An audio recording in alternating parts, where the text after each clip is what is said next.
The flashing red and blue lights of the police cruiser painted a dramatic, if somewhat absurd, tableau against my brand new cedar fence.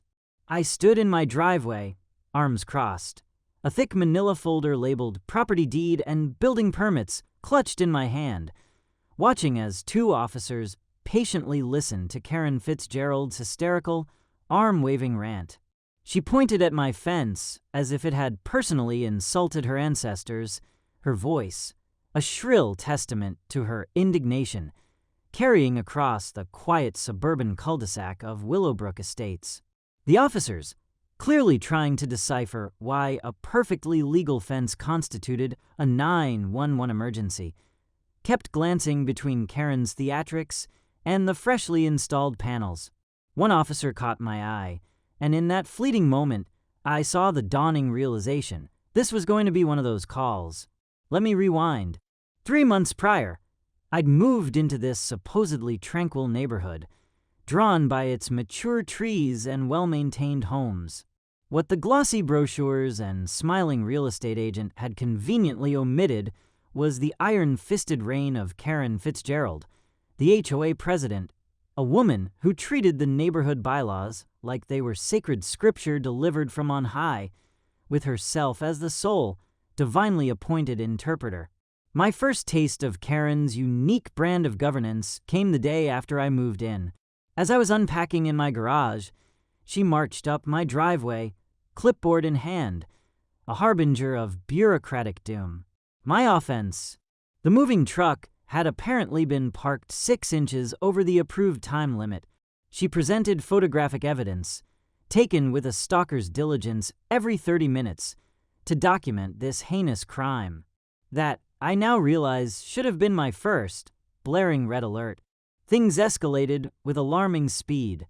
Karen, seemingly possessing an infinite amount of free time, dedicated herself to patrolling Willowbrook Estates, a self-appointed sentinel against any perceived deviation from her vision of suburban perfection. Notes appeared on my door.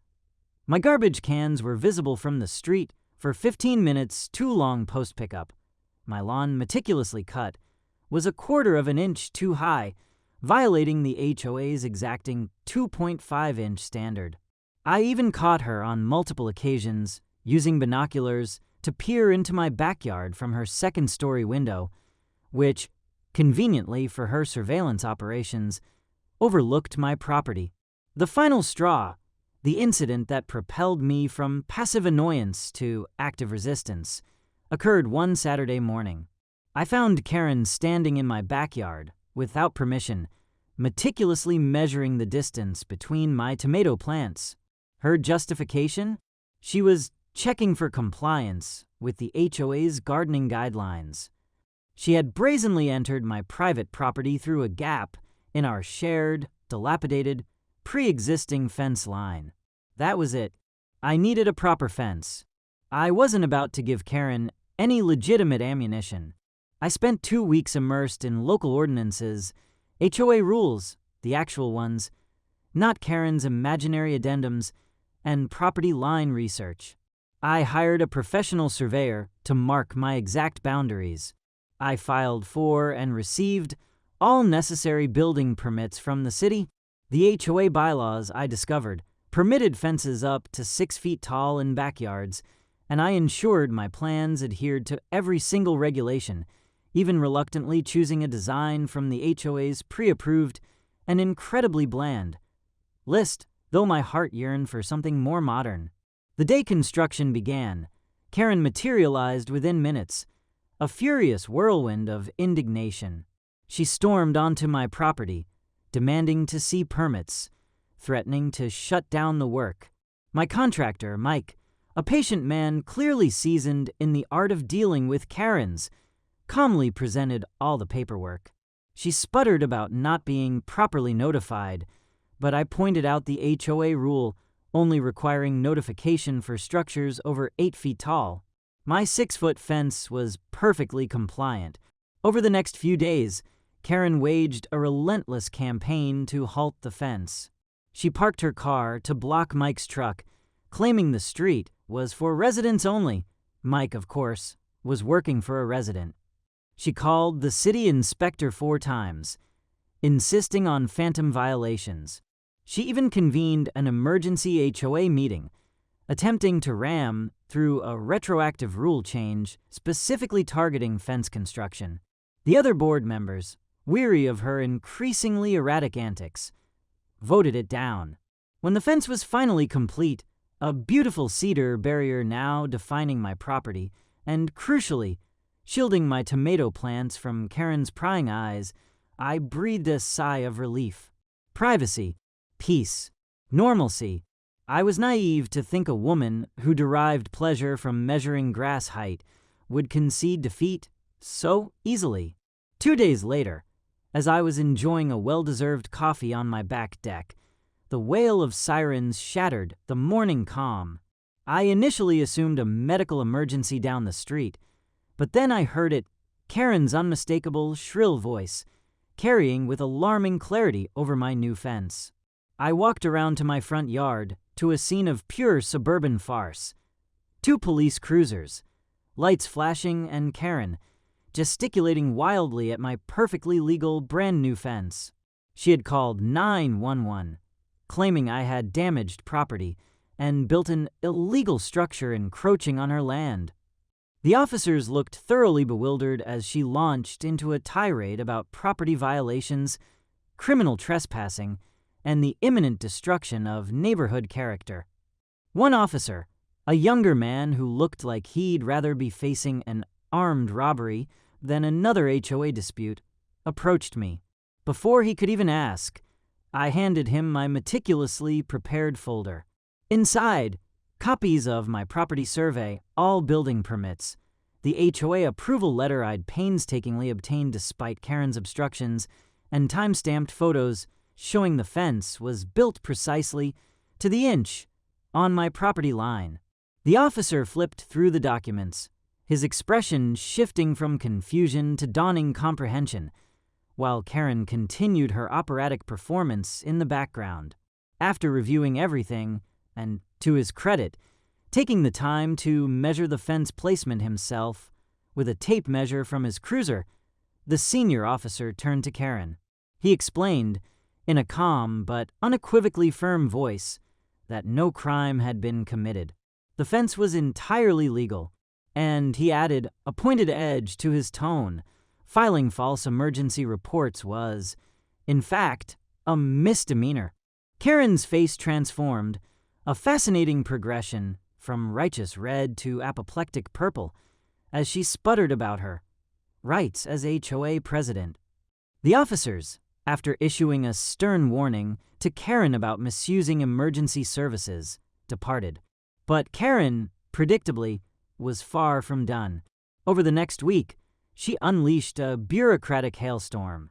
Formal complaints were filed with the city, the HOA board, the one that had just voted against her, and she even attempted, unsuccessfully, to get Mike the contractor's license revoked. Daily violation notices appeared on my door for infractions of increasingly ludicrous creativity.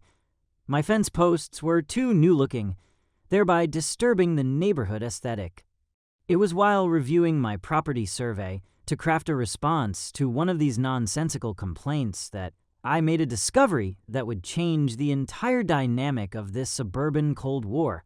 A narrow, 3-foot-wide path running alongside Karen's house, which she used as her primary access to her backyard, her beloved garden gnomes, and her prized, and presumably regulation height, rose bushes.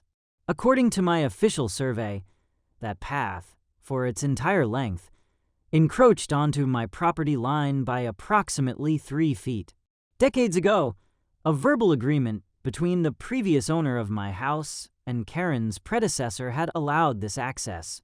But verbal agreements, as any lawyer will tell you, aren't legally binding, and nothing had ever been formally recorded. My deed was clear. I owned that strip of land, free and clear. I consulted with a real estate attorney, who confirmed my findings with a gleam in his eye. Karen Fitzgerald, the meticulous enforcer of boundaries, had been trespassing on my property every single day for years. The lawyer advised me that I was well within my rights to extend my existing fence to encompass all of my legally owned property, and so that's exactly what I did. This time, however, I followed every rule, every bylaw, every procedural nuance to the absolute letter, leaving Karen no room for legitimate complaint. I notified the HOA in writing. I filed for the additional permits. I even sent Karen a certified letter, return receipt requested, informing her of the upcoming construction, giving her a generous 30 days notice, far more than legally required. Her response was a predictable volley of lawsuits threats, but my attorney, armed with the irrefutable survey, assured me I was on unshakable legal ground. The day the fence extension went up was, I admit, glorious. The contractors, a different crew this time, Mike politely declined, citing a sudden, unshakable urge to visit distant relatives, installed a beautiful new section of cedar fencing, seamlessly connecting my backyard fence to my front yard, completely and unequivocally enclosing that 3-foot strip Karen had considered her own for so long. They even, at my request, installed a sturdy, locked gate in the new section, just in case I ever needed access for maintenance to my land. I was sitting on my front porch, enjoying a glass of iced tea, when Karen came home that evening. She walked towards her usual backyard path, then stopped dead, her mouth falling agape as she confronted the undeniable reality of the new fence line. She stood there for a full minute, just staring, before the full implication. The sudden, inconvenient quarter-mile detour now required to access her own backyard hit her with the force of a rogue garden gnome. The banging started almost immediately.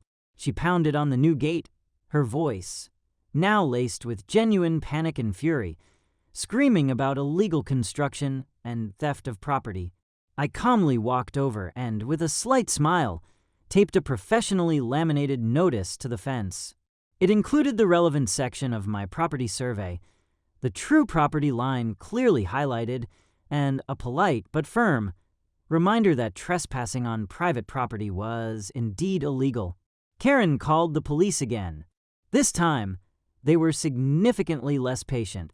The same senior officer from the previous encounter reviewed my survey, saw the legal notice, and curtly informed Karen that she had no claim to the land.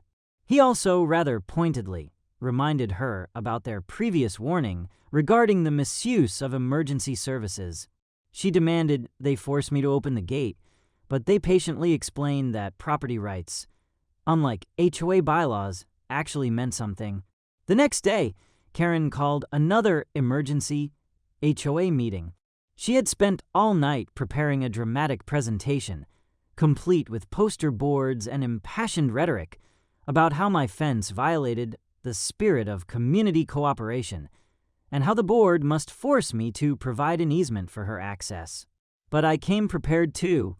I brought copies of every harassing note she'd left, photos of her trespassing in my backyard before the first fence, documentation of her abuse of HOA power, and the police reports from her false 911 calls.